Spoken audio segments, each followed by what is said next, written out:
Welcome to The Grant, the EU funding podcast.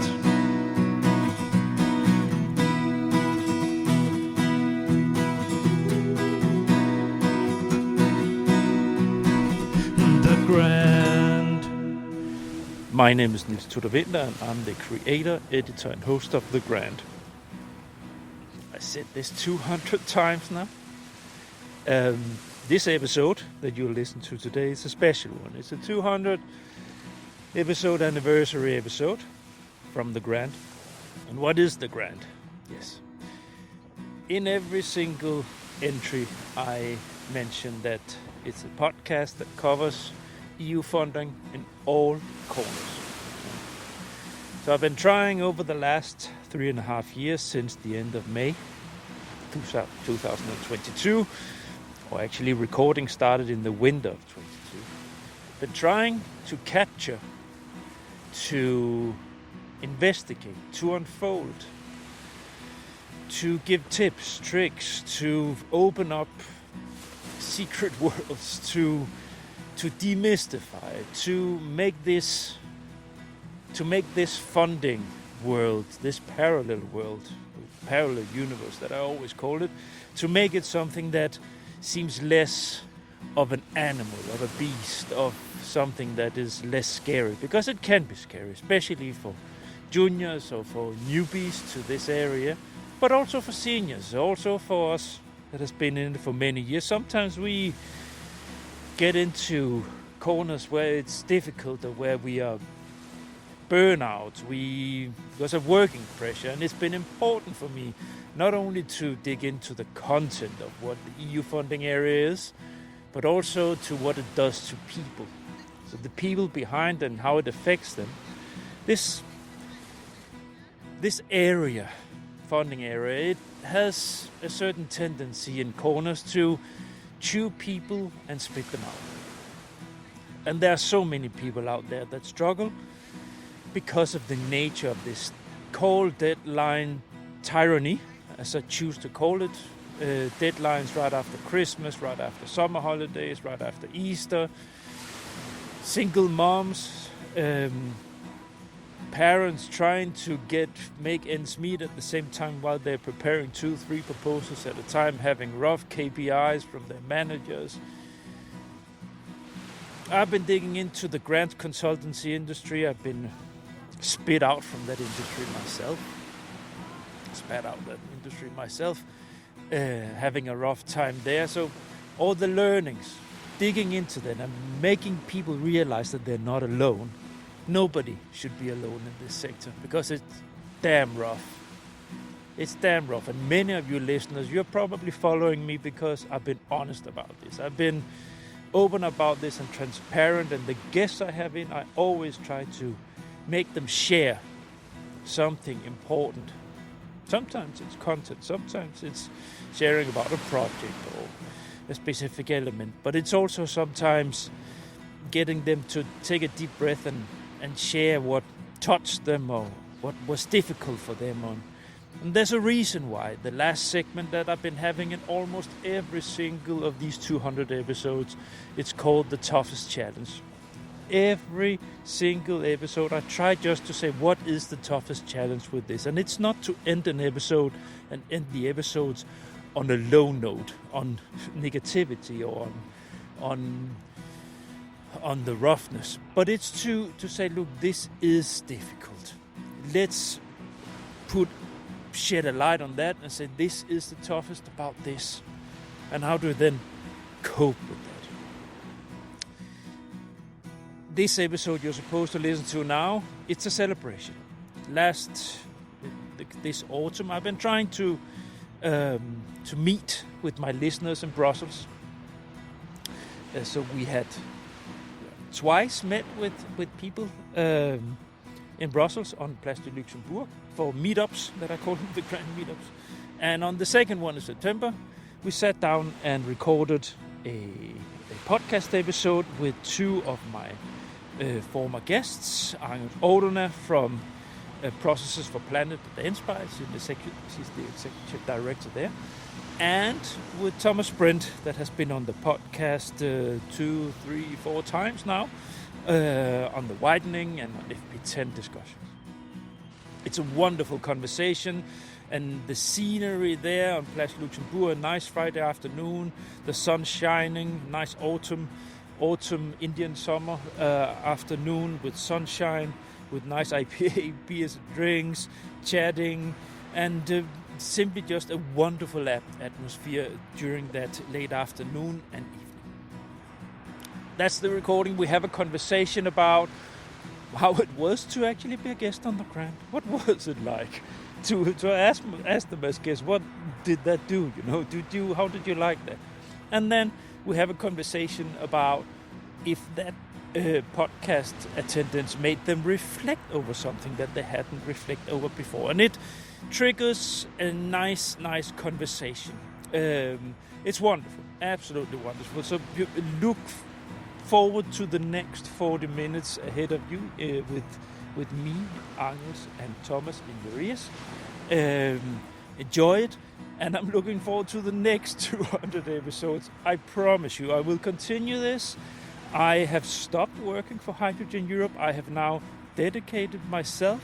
I was laid off. I've been laid off before. And this time I'm taking advantage of exactly this, because last time I was laid off, I started this to give myself a security and an insurance against this situation again of being laid off. It's a perfect picture of what I have just explained, how rough this sector can be. Now I'm cashing in on my or trying at least to cash in on this insurance. I will focus on developing the company behind the Grand. So you will hear more commercials, you will get more collaborative commercial episodes in the future, because I need to live. So this is going to be my life, but what it will do for you, my dear listeners. And I hope you will come with me, take this walk together with me down this path. Even though I haven't been commercial before, it will be commercial now, because I have to live. So so there will be commercial content, but I will always have a heart behind this.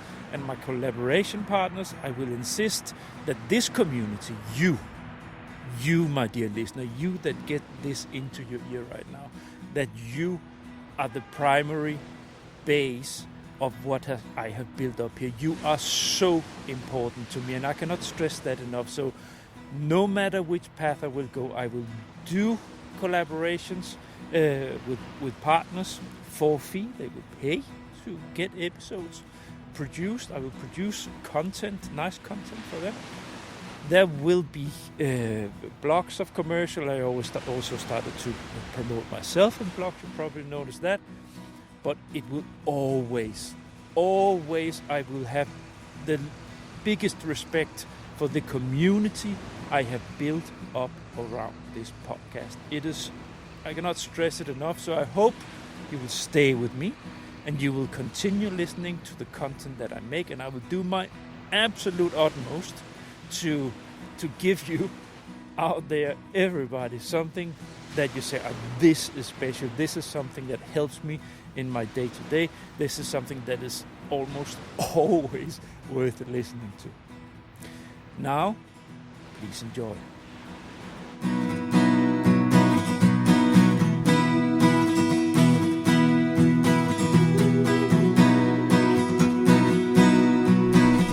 The Grand. So, I'm on my way to the Grand meetup, and I'm excited, always excited, like last time in June, to meet fans. Will be less this time. It's always like this. It's a Friday. People that come to Brussels for meetings and so on, they leave before Friday afternoon. So it's people living here, and people have other things to do often than to meet in the Grand. But we are a small handful. Probably 5 to 10 people that will have a nice afternoon meeting my fans, and we will be celebrating my 200th episode that this episode is. So this is the introduction to that episode at the place of that we'll meet at the cafe. We will do podcast recording with Thomas Brent and Agnes Orduna, director in A.SPIRE, and Thomas Brent, science journalist. Short celebrative episode, hopefully with some nice input from the other listeners that come around. So looking forward to that. Yeah. Very good. Yeah? Are you ready? Ready. Yeah. Welcome to the Grant the EU Funding Podcast. Now, this is a special.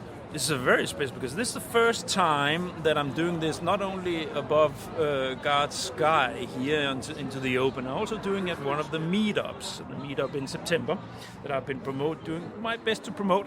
And last time I had the meetup, I thought afterwards, recapping, I got way too little out of this. So thinking as a podcaster, how can I do something different? I thought, well, one of the things you can do is to record a podcast episode at the actual event because it creates a community, and I do love to get connected with you people out there that are listening. I already talk way too much in the introduction. Just wanted to motivate this. Now I do, so I prepared myself just a little bit. It's not going to be a long episode, just for you out there to level expectations. We will have a short conversation about the podcast and about how it has been to be being a guest on the show and the reflections on that. So my two guests, Thomas, ladies always first. So I'm Orduna. I'm the executive director of the association A.SPIRE, private party of Processes for Planet European Partnership within Horizon Europe. And it's my second program here. But it's the first time I do a live podcast program. So I'm very happy to be here. Happy to have you here, Thomas. Yeah, also my first time doing a live podcast.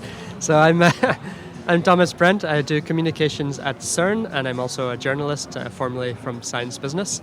So yeah, everything in the research, innovation, policy, funding world. Okay, and just to set the scene for people out there, it's important in sound that people understand what is going on around you. We're in a bar right now. We're in a bar. I'm on my second beer. Yeah, me too. I have a nice Goose IPA in my glass, and people around us here also. So it's not just the three of us. We have three other persons. Two just left. Unfortunately, it's like this. People come and go.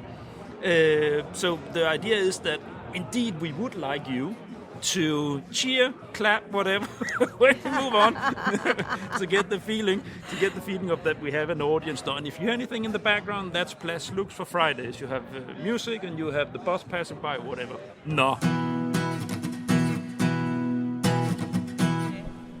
Hi, I'm Eleonora. I work for Science Business and I always listen to the Grant. Excellent. This shouldn't be too long because we should also have a chat other than this recording, right? So just the fly-in. It's as mentioned. Actually, I already did that, right? It's that's why we're here. I tried to create a community. So maybe I just jump straight to the 200 episode recap because I thought in my preparations for this week. I'm so close to 200 episodes, so why don't I make this the number 200 episode? It's a nice celebration. I'm together with listeners, so that's the idea. So what has happened? So when we met in June, I realized that actually not many people, they know the motivations for what I'm doing and the background for why I'm carrying out this podcast, and there's a huge heart behind this, but there's also a hard one. So the hard one was that I've been fired twice in a row, and when I was fired the second time, I took the shovel in the other hand, as we say in Danish, and so now I'm gonna try to do something that I might eventually be able to live out of, where I don't have to rely on what managers or whatever think of the work I do or political decisions or whatever. So I started this. That was the hard reason. The soft reason was I love podcasts. I was looking for a podcast when I was a grants consultant and I couldn't find one on this. So it started working in me, and it took me probably up to a year to develop this. How do I do this? How do I want to do this? And I read theories, I read books, I understood how to attack this. And then when I was fired, I started recording and then started the release in May 22. And it has been I'm not going to say journey because I don't I think that's a ridiculous word about what you're going through as a person in your life. But yeah, it's been there's been 3 fantastic years. Now, most of my listeners, when I have them before the pre-talks or recording, say, how do you manage? Because everybody knows I have a job besides what I do, so it's a spare time initiative. Well, I'm dedicated, so I managed to fit it in. This is so important for me. I decided to make weekly releases. I decided to be an important podcast on EU funding. So that was my driver, professional drive, to make this the most important podcast on EU funding at European level. After 3 years, nobody is contesting that. I'm still waiting for some big company, whatever, coming on board with the super produced podcast, but that hasn't happened yet. So I can say 200 episodes. I started out sitting quietly recording single-person episodes, and that's rough, I can tell you. Yeah, so anybody who's been listening to the first episodes in the Timeline series, which were the first episodes, think that you have to press that red button, and then you just have to sit and talk alone for an hour, 45 minutes. Now, that was rough. So I would say when I started getting guests in, that has been fantastic. And I have around 150 guests through this show, which is absolutely extraordinary when I think about it. Every single one of them has been a fantastic encounter on connecting to the actual people out there who are doing something with the EU funding. And it was my ambition to cover EU funding broadly. So I've been covering broadly. I've been having people from consultancy. I've been having people from universities. I've been having people from the system. I've been having people from Brussels. I've been having everything. And that is one of the important things about this podcast. It's so important for me that everybody can tap in, and there's always something for somebody within EU R&D. So,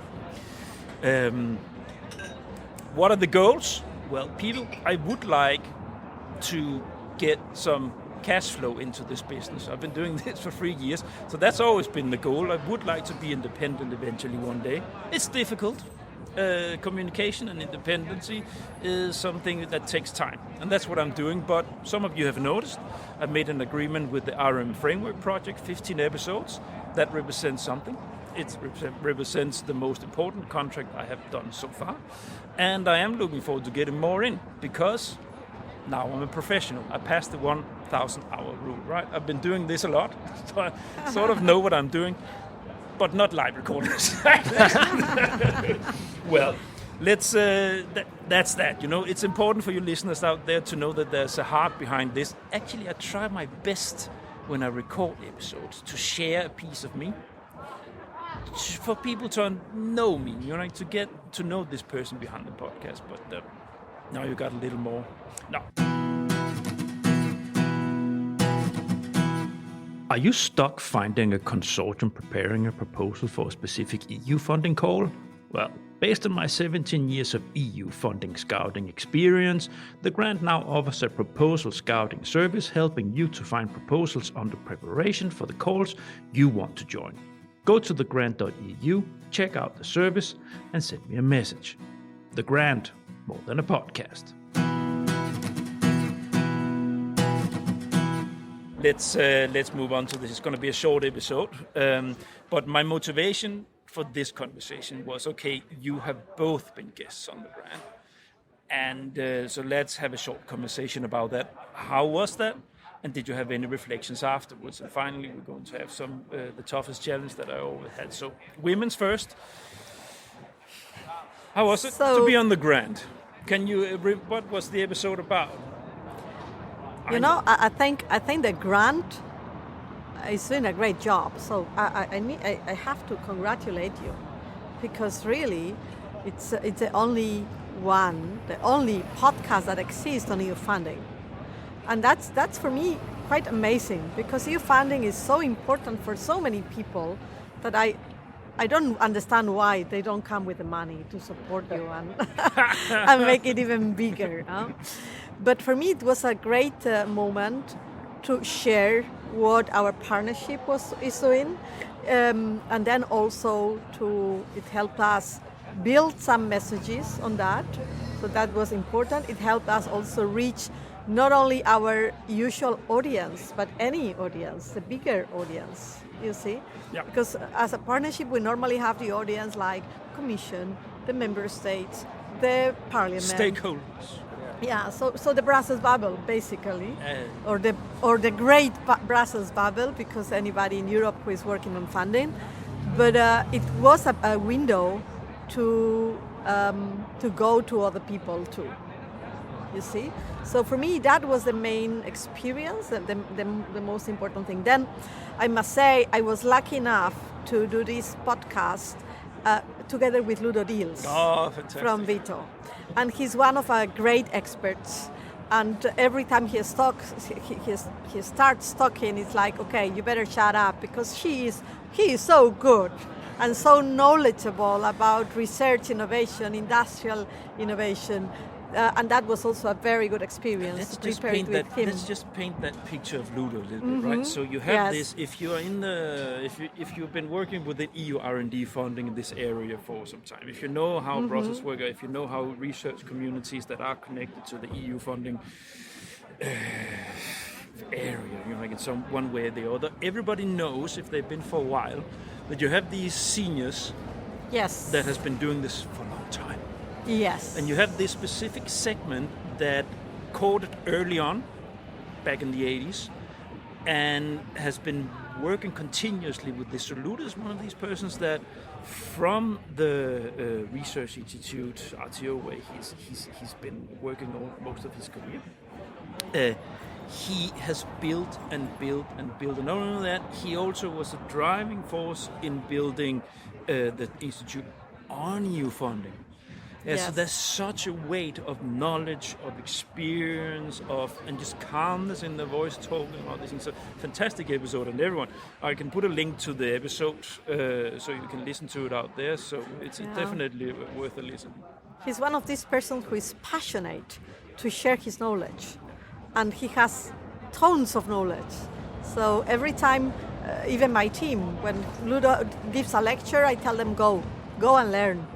You see, and they are always happy to go. And he was also very cornerstone to create the innovation, the current innovation agenda of Processes for Planet Partnership.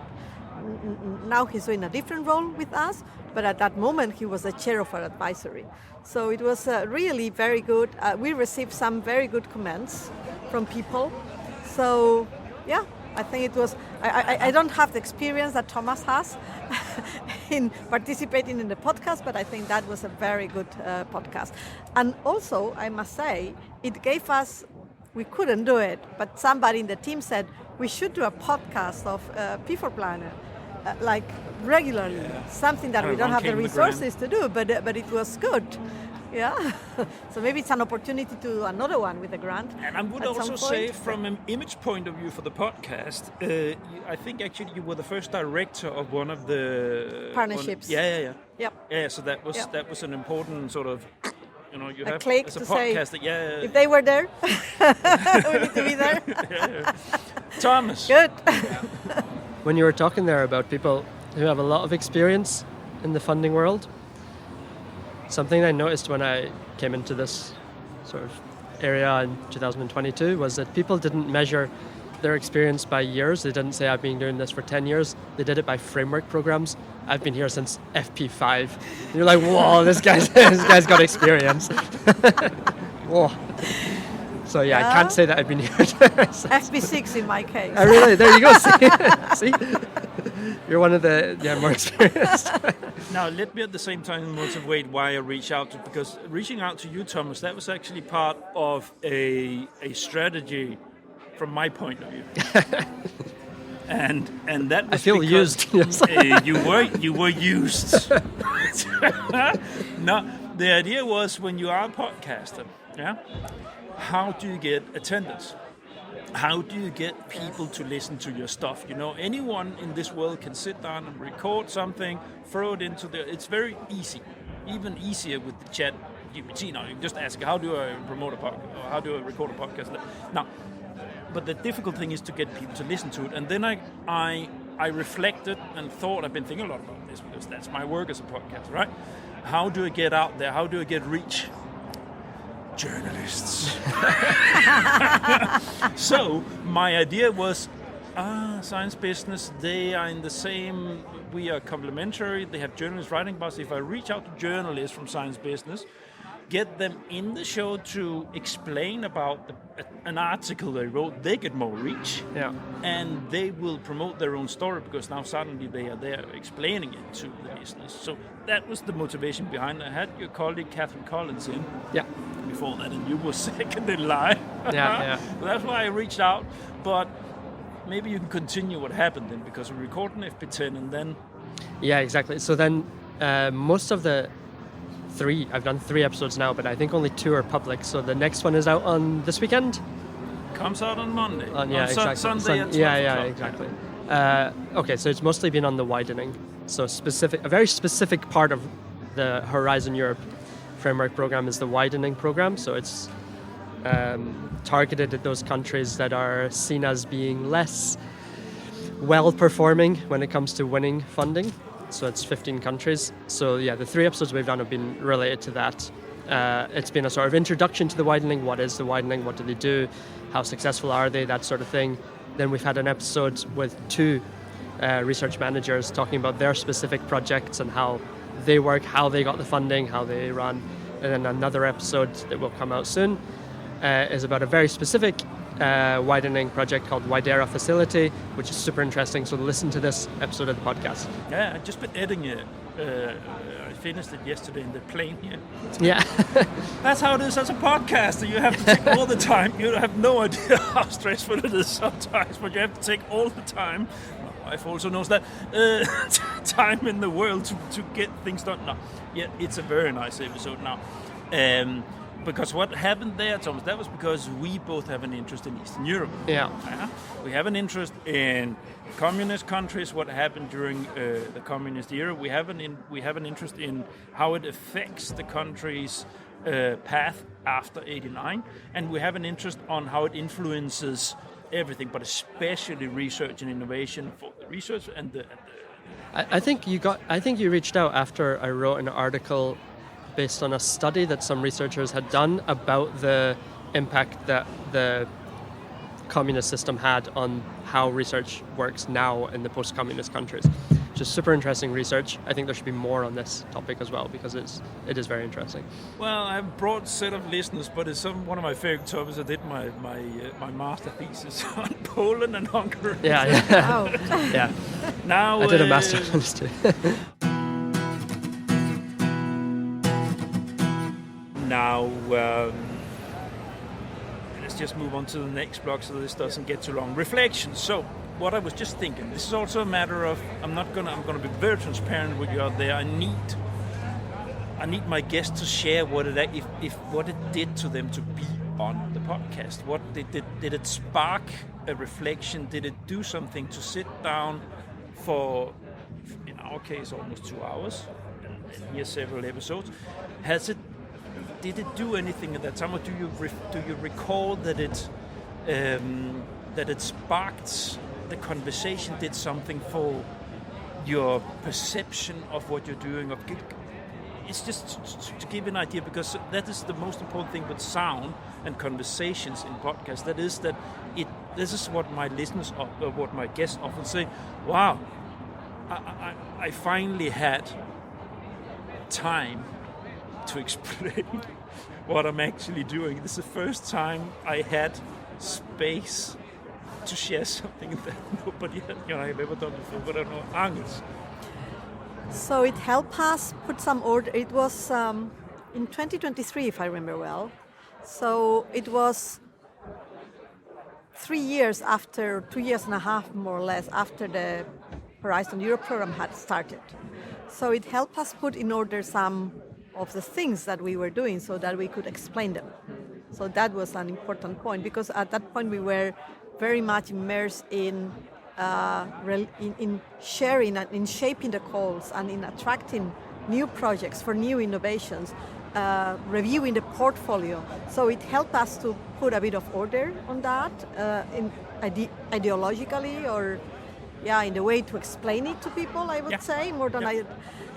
and it also helped us, it triggered from us an internal discussion on what we would do on communication.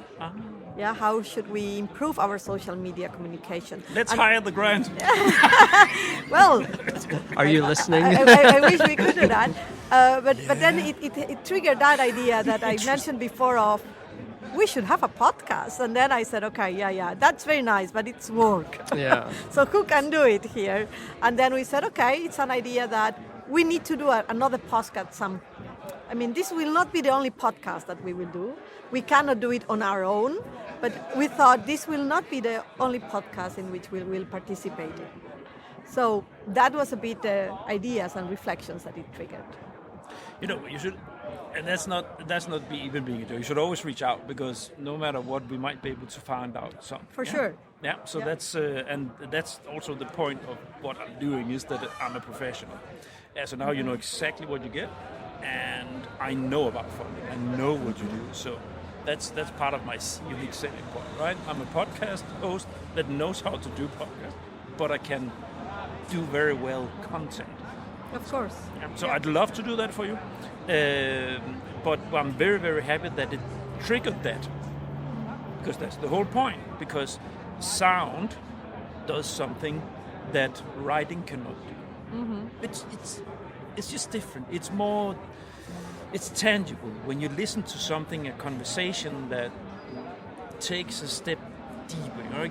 It does something for the listeners. It gives reflections, it gives insights, it gives something that when you can hear a changing in the tone, or it happens a lot of time where myself got moved by something, or it's very special happiness or whatever. It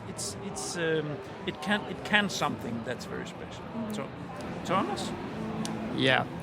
So I'm a little bit of a different case, because I'm not necessarily representing any one association. So as a journalist, whatever, I'm relatively neutral. But two things I think that struck me.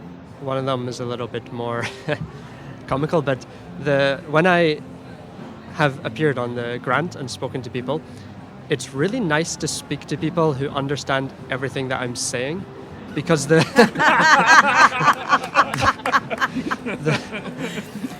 research innovation world is is very specific, and the widening is even more specific. So when I can just talk about things and everyone's like, yeah, I know what that is, I know what twinning is, I know what teaming is, I know all these things are. It's kind of like, do you know when you are always speaking your second language and then you switch to your first language and everything's just a bit easier? It's a bit like that, right? So like suddenly I was just like, I can use whatever words I want. I can just say anything and they're going to understand me. And this is just sitting there and sucking it up. Okay, so it was kind of fun to speak to people who have a shared interest in the same area as me, and it was nice to talk to them about that. So that was kind of one thing. Then the second thing, I think more importantly, is what you're doing, Niels, with the grant is a very important service for the research, specifically for the research and innovation funding world, which is you're bringing people together to have a conversation. And this needs to happen more, because my experience is that there is a strong lobby that exists around research and innovation funding, right? They lobby for more money, they lobby for more whatever, but the voices are not coherent. People have different opinions, and that impacts the strength of the message. So people are, the innovation guys want one thing, industry wants something, the scientists want something, the universities want something else, whatever, the publishers want something else. Everyone wants something slightly different, and it dilutes slightly the impact of what they want. But in the end, we all want the same thing, which is, better funding for our scientists and for our innovators. But we want it in a different way. And I think the grant, the podcast, is a way for us to come together and have a conversation to make sure that we all agree we want the same thing, and let's go about it in the same way. So I think it's an important service, and that's... You know what? This is actually, I have many mission statements. I haven't written them down, but I have some mission statements. Mm-hmm. And one of them that I have on my backbone is, this needs to be a transparent and honest conversation. I have on countless number of times sat in a situation where my guest could not say You could not reply to a question, and then I replied for them. So they wouldn't be compromised because of the position they're in or whatever. It's very, very important for me that this podcast is a place where things are being spoken about. This is not a podcast where there's a manager, and it's very important. There's not a manager that tells me you cannot cover this. Or if you sit with this topic, you have to do it with this angle because we have to take care with this organization or this with the EU or with the Commission. There are things I don't say. I'm not dirty. I'm not, sometimes I'm angry, it happens, but that's with a reason. But I'm not being, I'm not doing things the wrong way, right? But if there's a thing to say, I say it.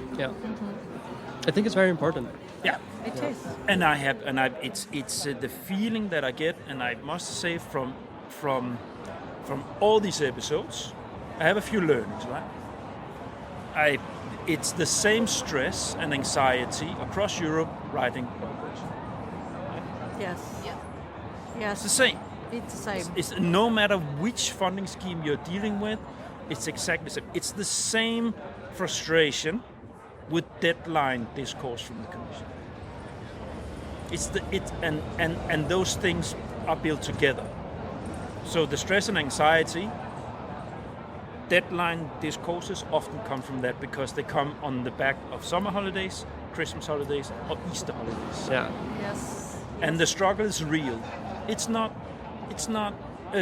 people being thin-skinned. No. Writing and research for any proposal for funding in this EU context is extremely resource intensive. Yes. And it's psychologically very, very tough. Yes. Now I've been through it actually, so I was always a journalist reporting on this without having gone through it myself, and now I've gone through it. That's what they're all talking about. I've gone through it myself. And I remember nights without sleeping because the deadline was near, and then you suddenly see something that a partner has sent to you, and you say, okay, I need to redo this from scratch. You see? So exactly, it's tough. And it's not that the partner is not good, it's that the partner is doing things quickly because they don't have time enough. But listen, see? I was So working that's in the that's largest the reality. consultancy company in Europe. I was working for P&O Consultants. 400 people at the time, they're probably bigger now. Nobody talked about this, but everybody was under the same yoke. I would see juniors break down. I would see people get burnouts, get depressions, you just exchange people. You would kick them out like this. This whole that makes me angry, and that's also very, very transparent in the podcast sometimes. How this community, where nobody is saying anything. And the so thing this is so important that people say, okay, I listen to the grant. There, I know I can listen to this, and I know that there's a guy there. Might be obnoxious sometimes, but super annoying. But at least he's honest and he's sharing his own frustrations and his experiences about how it is in the consultancy sector. Nobody talks about this, and I scold them for it. Every single one of them, the shitty managers that just they don't care. They just want the profit for proposal, right? Which makes people, juniors but also seniors. I mean, it's a very good argument in favor of making grants more simplified, right?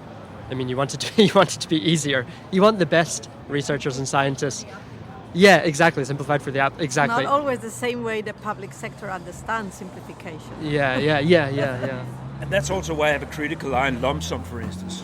From the beginning, I've been taking people in, and they've been sharing. And the conclusion from this is that it's easier for the Commission. I love lump sum. It's easier for the Commission. You do. For me, it's easier. Yeah. But we haven't seen the real implications yet, because no project has ended yet with the results-based payments. So they're going to come to that, where you have, but it's just everybody who's knowledgeable that I've had on the show and talked to Commission representatives, okay, let's simplify, but how? Yeah. no. We need to, now, dear listeners, it's extremely cozy, but we have people around here that also want to have a conversation about this. Why they came, she came from Germany specifically. But so, of course, we're going to finish this so we can have a nice conversation, right?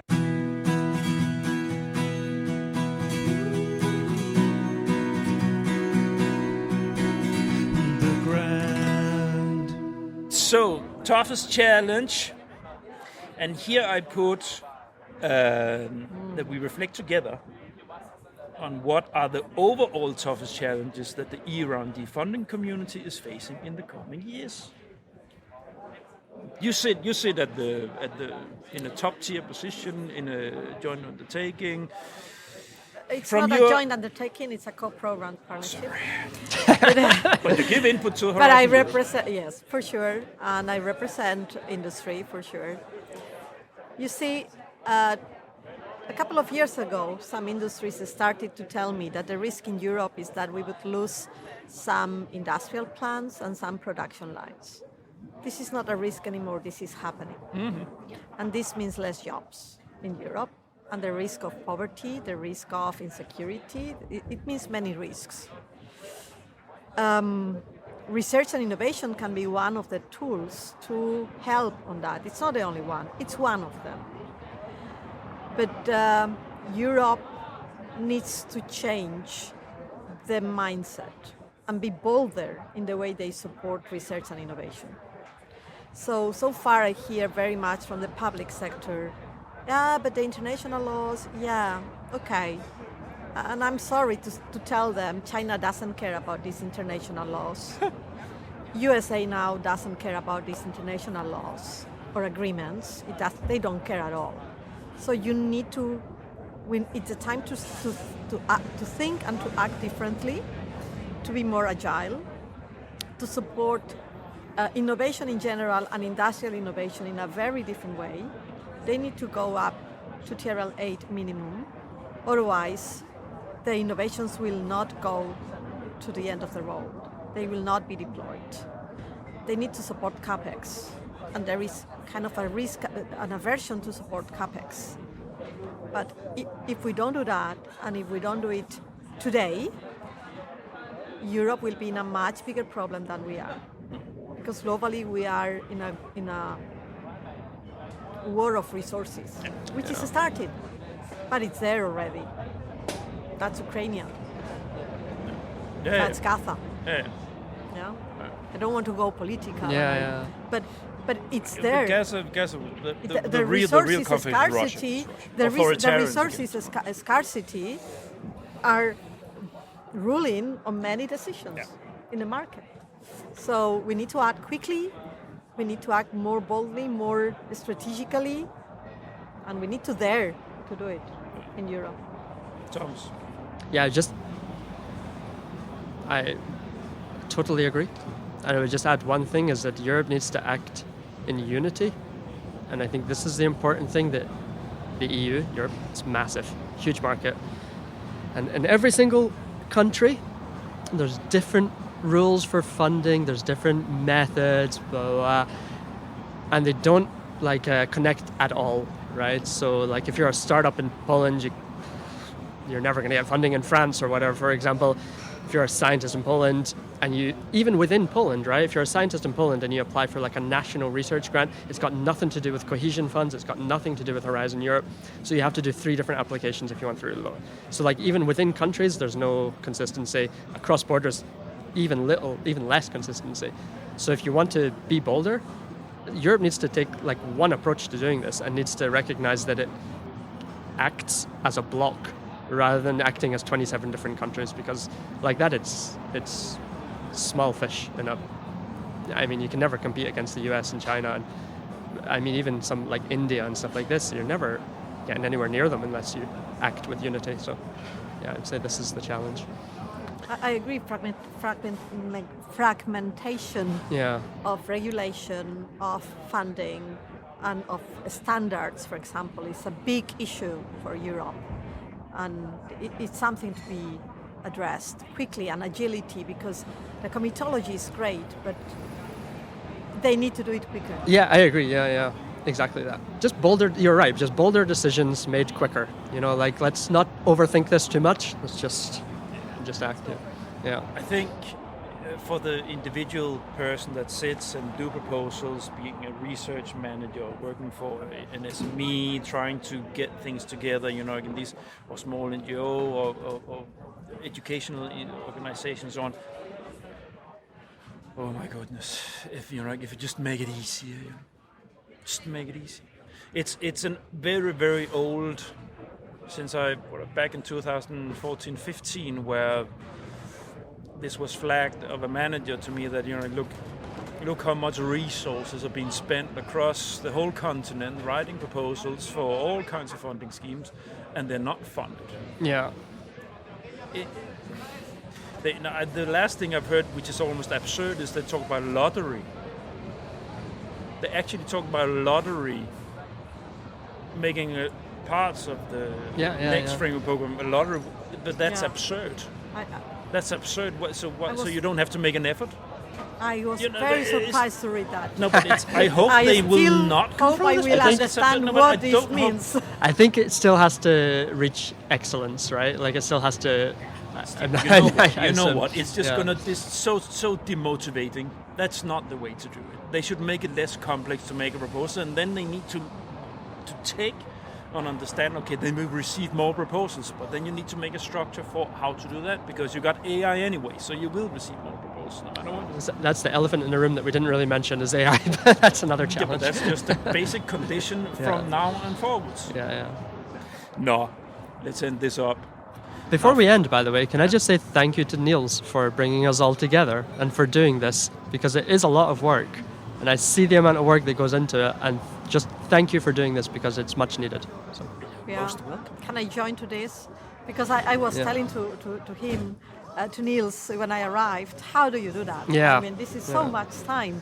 And on top of your 9 to 6 job, this is really amazing. If anything, congratulations. And it is a demonstration of why Europe has potential, because we have people who are very motivated doing very amazing things. So, yeah.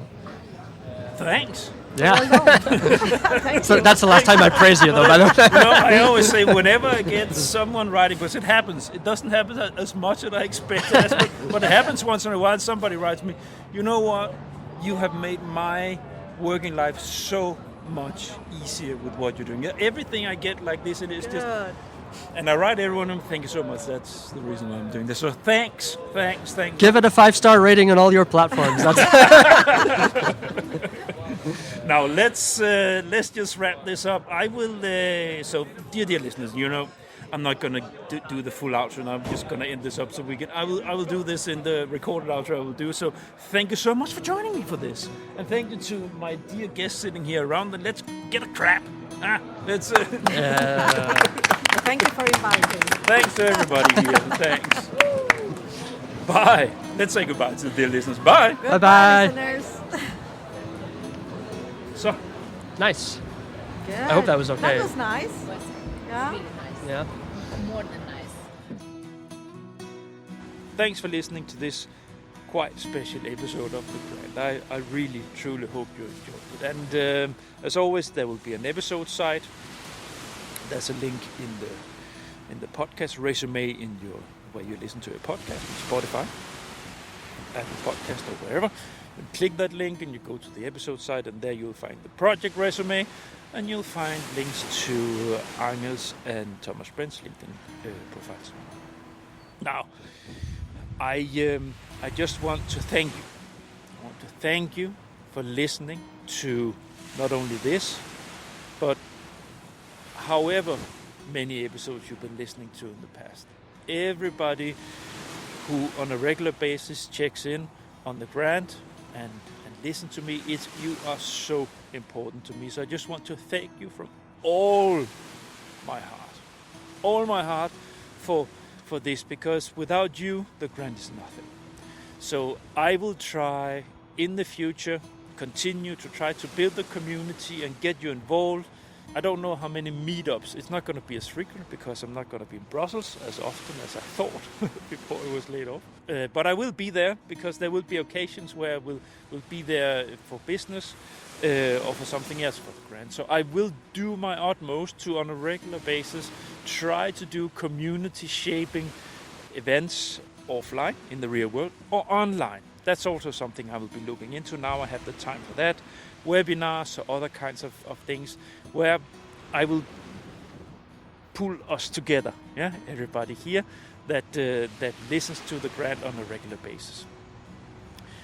I truly hope that you will continue walking together with me on this path, and as mentioned in the beginning, I will do everything from the bottom of my heart, everything to create content that is something that is useful for you out there. Now, see you next week.